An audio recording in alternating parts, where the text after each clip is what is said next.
Hello tout le monde, alors je suis heureuse aujourd'hui de vous présenter un nouvel oracle, c'est l'oracle du druide. Donc c'est de Pascal Lamour et les illustrations sont de Brucero. Et c'est aux éditions Ouest France. Donc on va retrouver à l'intérieur de ce coffret un livre et un jeu divinatoire de 32 cartes. Alors derrière, voilà le style d'imagerie que vous allez trouver. Avec cet oracle, vous pourrez découvrir la pensée des druides et vous initier aux bases de leur spiritualité.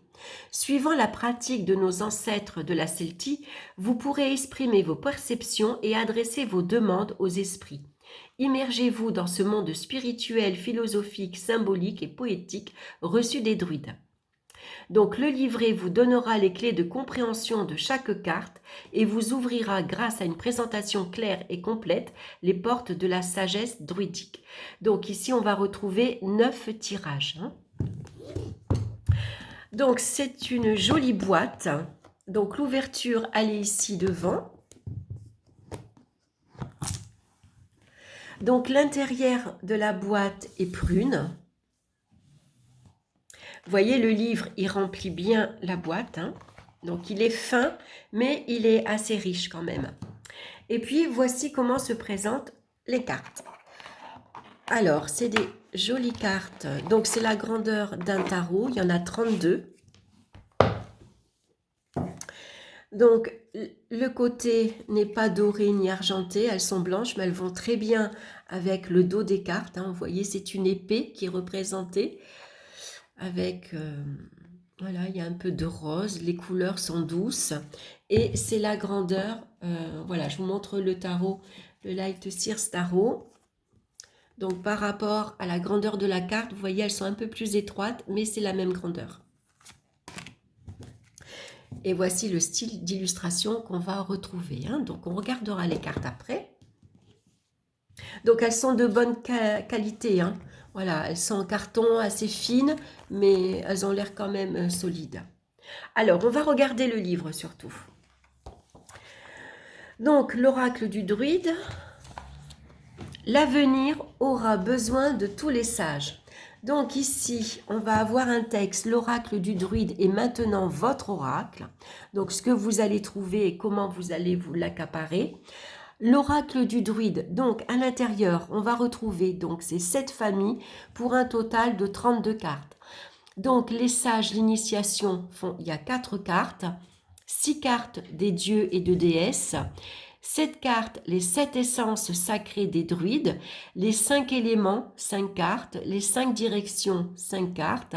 On va retrouver donc la vérité, la parole, 2 cartes, et l'autre monde, Ar, Bel, Araï, 3 cartes. Donc ici, on va retrouver la parole du druide. Ici, le druide, d'où vient-il? Donc, on a un petit peu de histoire. Ensuite, on va avoir le druide, un mage dans la civilisation des Celtes.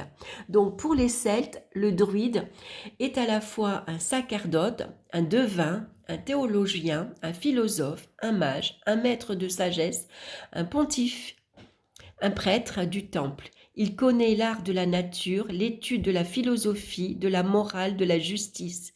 Il veille aux choses divines et au sacrifice, à l'enseignement. Il connaît la médecine végétale et sanglante, ainsi que la puissance des dieux immortels. Et pour ce qui nous concerne ici, astronome, il pratique l'art de la divination, des augures. Il renonce à l'écriture afin de ne pas fossiliser sa pensée, parle la langue des dieux, et pour lui, jamais les âmes ne périssent, elles passent d'un corps dans un autre. Il s'exprime les mains levées vers le firmament, sa seule crainte que le ciel lui tombe sur la tête et qu'un jour ne puisse régner que le feu et l'eau. Donc bien sûr, c'est vrai que les druides, ils n'ont pas laissé d'écrit. Il n'y a pas de livre qui explique leur méthode et leur sagesse profonde. Tout ce qu'on a, c'est par rapport aux écrits des Romains. Voilà, les Romains connaissaient les druides. Et donc, à travers leurs paroles, elle s'est transmise de génération en génération. Et donc, il y a donc les Romains, par leur observation, qui ont pu laisser, à travers leur écrit, quelques connaissances donc, sur les druides. Donc, ce qu'on va retrouver à l'intérieur également, on va retrouver une saison sombre et une saison claire. Pour les druides, l'année commençait donc à Samhain, et donc c'était la saison sombre, et la saison claire était vers le 1er mai à Beltane. Donc ici, on va retrouver la voix intérieure, l'unité primitive. Donc là, ici, c'est le tirage d'une seule carte. Le ternaire, base de tirage multiple. Donc là, c'est le tirage à 3 cartes. Donc le premier monde ici, pour eux, c'est le monde qui est associé à la Terre. Le second monde, c'est l'eau, c'est donc le monde des esprits. Et le troisième monde, ici, c'est le ciel, hein, quand on a passé dans l'eau de là. Si vous voulez, le second monde, c'est un intermédiaire entre le monde des vivants et le monde des morts, tout simplement. Donc là, on a donc un tirage à 3 cartes. Alors, j'ai fait celui-ci, il est pas mal. Donc, le premier, le miroir correspond à votre attitude et le positionnement que vous devez discerner. Alors, attendez, non, je me suis trompée. La première carte, c'est le facteur qui vous préoccupe et son origine.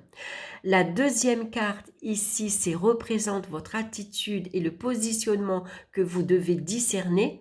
Et la troisième carte, ici, c'est la source druidique où puiser le faiseur d'or. Donc, il est pas mal. Hein, ça vous donne ici un tirage où vous en êtes actuellement. Le tirage ensuite de magie, toujours pareil. On a un autre tirage ici à 3 cartes. Ensuite, on va avoir un tirage ici de la saison claire sous les vents de Golerme. Ici, on a un tirage à 6 cartes. Donc, on a plusieurs tirages. Hein. On a le tirage de Merlin. Donc, on a un tirage de 3 cartes ici de la saison sombre, ici la nuit de Samhain, que l'on pourra faire d'ailleurs le 31 octobre. Ensuite, on a un tirage. Donc, vous voyez, on a plusieurs tirages à 6 cartes. Hein.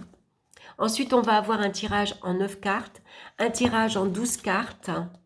Et puis ici, on va avoir donc les caractéristiques et les symboliques des cartes. Donc là, on va retrouver un peu la roue. Donc là, on a les 4 directions, hein, les 4 cartes. Donc ici, ça commence à Samhain. Ici, on a le nord, l'est et le sud. Hein, et l'ouest, bien sûr. Et puis, on va retrouver après, on va pouvoir positionner les 12 cartes autour pour faire un tirage. Hein. Donc, tout ceci vous est expliqué là. Hein. Donc, je ne l'ai pas encore fait, donc je ne vous en parle pas beaucoup parce que pour l'instant, j'ai commencé que des petits tirages à 3 cartes. Donc ça, c'est un résumé, en fait, vous voyez, comme la carte 1 qui correspond à la druidesse, votre guide, grandeur, espérance, rencontre, découverte, voyage clé de recherche, souveraineté magique, soyez capable de pardon. Hein, donc ça, c'est un petit résumé, on va dire. Et puis ensuite, on va avoir, voilà, 2 pages pour l'explication de la carte. Donc, on va prendre la première carte. Donc, c'est celle-ci, c'est la druidesse. Alors, par contre, elles sont très belles. Vous voyez, on a des trisquelles derrière. Elle porte une pierre, c'est l'obsidienne. Et à l'intérieur de sa main, elle porte les fleurs de la mandragore. Donc ici, on va avoir quelques petits mots-clés. Hein. Donc c'est votre guide, grandeur, espérance, la résonance, trouver un sens au vent, à la mer et au continent.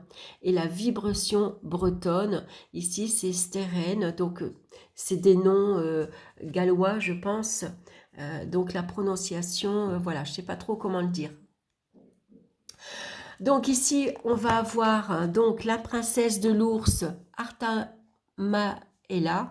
Hein, donc c'est son nom. Hein.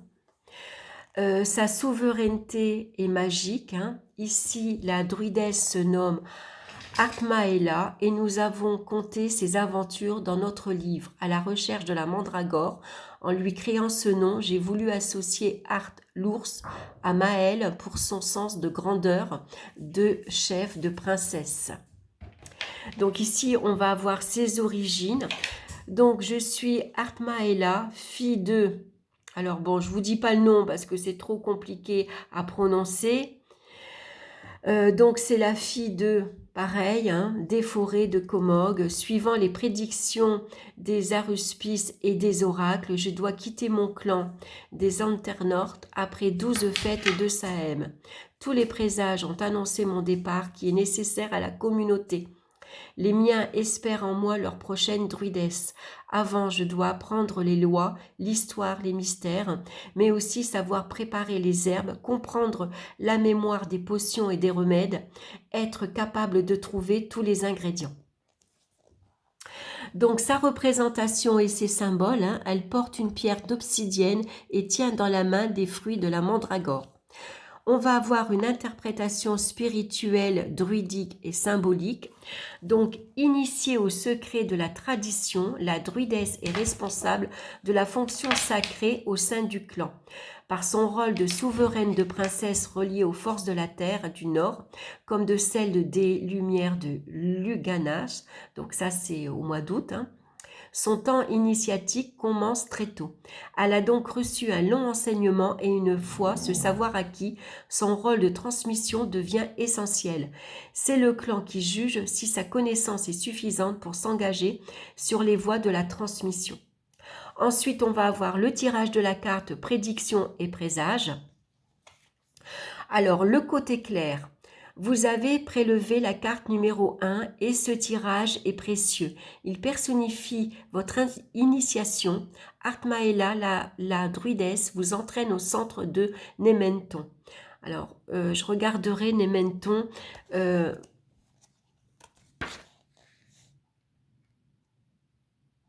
Nementon est notre sanctuaire, est un cercle de 12 pierres. Hein, donc, ça correspond ici à ce tirage-ci. Alors, les druides et les druidesses y reçoivent votre serment, conscients de votre lignée, ils vous acceptent dorénavant dans l'assemblée. Cela augure d'une voie facilitée pour que vous échappiez aux embûches à condition de respecter la parole donnée, de travailler à l'amélioration et à la connaissance de la sagesse, puis de la transmettre. Vous avez les pieds posés sur la terre, ne l'oubliez pas. Artmaela vous conduira aux cieux du troisième monde par l'initiation. Elle vous prend par la main et elle incarne le tirage pour vous guider sur les meilleurs chemins sous la protection des dieux et de l'obsidienne. C'est la voie primordiale, la carte de l'espérance, de l'honnêteté et de la grandeur. Vous pouvez espérer un voyage pour de belles rencontres et de surprenantes découvertes où la sagesse et la culture se mêlent. Vous allez répondre à votre curiosité et peut-être trouver la clé des recherches qui vous occupent depuis si longtemps. C'est le moment de partir à la quête de vos ancêtres, de commencer de nouvelles études, d'œuvrer pour vous-même. Donc, son côté sombre. Elle vous indique que le travail est difficile, toute parole révélée fait choir l'ensemble de la pensée avec le risque que des secrets offerts au premier venu soient incompréhensibles et détournés de leur sens. La parole est celle de l'honnêteté, mais aussi celle du pardon que vous devez être capable d'engager, y compris auprès de vos opposants. Tout être est perfectible. Il vous faut être en accord avec vous-même et faire le tri. Artmaela vous aidera à définir votre personnalité, ce qui est juste pour vous, sans vous laisser influencer. Restez maître de vos choix. Donc cette carte est sublimée par Brigitte, le Boulot, le Nord, Imbolc. Donc là on retrouve la carte 8, 15 et 24. Je vais vous les montrer après.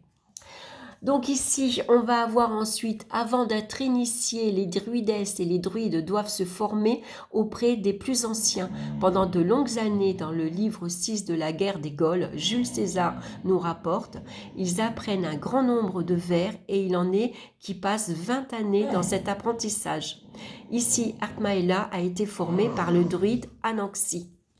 Donc, le sens de l'obsidienne, œil céleste, pierre de l'équilibre. L'obsidienne permet d'éviter les maléfices et éloigne les mauvais esprits. La poudre d'obsidienne aurait le pouvoir de générer les chairs humaines. Artmaela porte la pierre en pendentif et parfois sur le front pour renforcer sa vigilance. Cette pierre lui a été offerte à la fin de son enseignement par le druide Anansi. Donc, vous voyez, là, je vous ai lu à peu près tout pour que vous ayez un ensemble pour chaque carte en fait, hein. C'est ce que vous allez retrouver à chaque fois. Donc vous voyez, après on a la carte du druide, donc c'est la carte, l'image que l'on retrouve sur la boîte, hein. Donc ce qui est chouette, c'est que le livre, vous pouvez l'emmener dans votre sac, il est petit, il n'est pas lourd, et vous avez une représentation en couleur, alors ça c'est sympa. Donc ensuite, Merlin, archétype du druide, hein. Transmettre un devoir pour un druide est un devoir pour un druide. Interprétation spirituelle, druidique et symbolique, donc de la carte, hein. Donc ici, on retrouve des petits mots-clés, la résonance, la vibration bretonne. Et puis, le tirage de la carte, prédiction et présage, le côté clair, le côté sombre. Et un petit texte ici, à chaque fois, qui vous parle donc du druide, hein. Voilà, donc je trouve que c'est intéressant parce qu'on apprend beaucoup de choses. C'est pas simplement une prédiction à l'envers, à l'endroit, hein, voilà. On nous parle ici, vous voyez, on va retrouver donc un druide, le barde.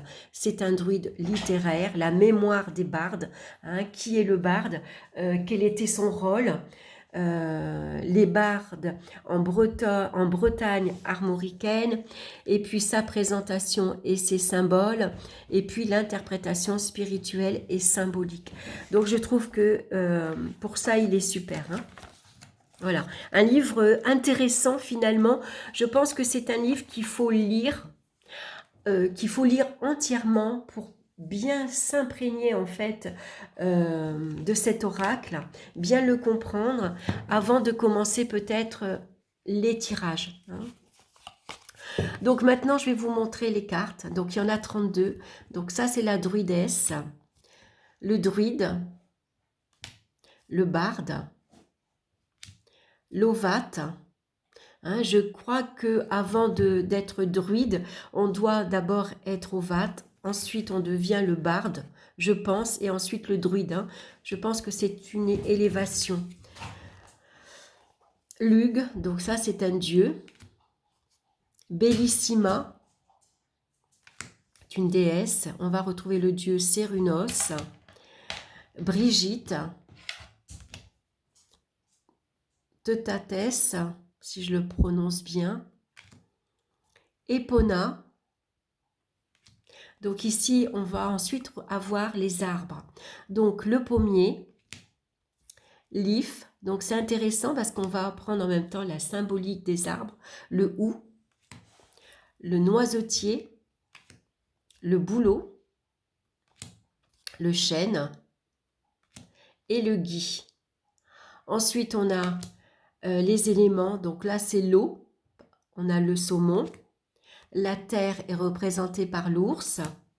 L'air est représenté par le faucon. Et le feu est représenté par le cerf. Elle est très belle cette carte. Le jeu est très beau, hein. On va avoir ensuite les 4 éléments, les 4 directions, pardon. Donc là, ici, on a l'ouest qui est représenté par un petit garçon. Elle est très belle cette carte. Donc Samhain, hein, c'est le début de l'année. Le nord, c'est Imbolc, au mois de février. L'est, c'est Beltane, donc c'est le printemps. Et le sud, ici, représente l'été, Luganas ou Lamas, hein. Ça dépend comment on le prononce. Ensuite, on va représenter ici le centre, le Némenton, hein. Donc voilà, je vous le disais, c'est le cercle de pierre. Ici, on a l'épée, on a la coupe et on a la terre qui est représentée par le corps. Ensuite, on a l'esprit de l'eau. Donc, l'âme, le ciel. Et on a le nuivre. Ici, à ne pas confondre avec le vivre, hein, le vivre. Ils en parlent à la fin du livre. Alors, on va aller voir justement, voilà, c'est cette carte. Donc ici, on vogue avec le troisième monde. Donc ici, on parle de distorsion du temps. Cher aux Celtes, ce décalage matérialise le passage du temporel au symbolique. L'autre monde fait irruption dans le nôtre. Pour qu'ils intègrent cette mouvance incontrôlable, le corps rencontre l'autre monde qui lui-même retrouve les âmes en mouvement. Alors, où c'était qui parlait du vivre? J'aurais aimé vous en parler.